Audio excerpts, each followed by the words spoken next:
मुन्ना भाई, मुझे कुछ खाने के लिए दे दो ना। मेरे बच्चे घर पर भूखे हैं।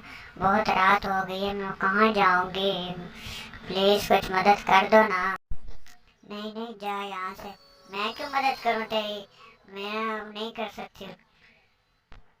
हमारे पास कुछ नहीं है खाने को। तो जा यहाँ से। जाके ये सरपंच से बात कर, वो तुझे कुछ खाने के लिए कुछ ना कुछ दे देंगे। हमारे पास बस उतना ही खाना है जो हमारे लिए बाकी बचा है। तेरे लिए कहाँ जाऊँगी, इस वक्त रात बहुत हो चुकी है। बताओ। मुझे नहीं पता, जहाँ मर्जी जा, लेकिन यहाँ से जा बस। मेरे बच्चे सो रहे हैं, उन्हें सोने दे, जा।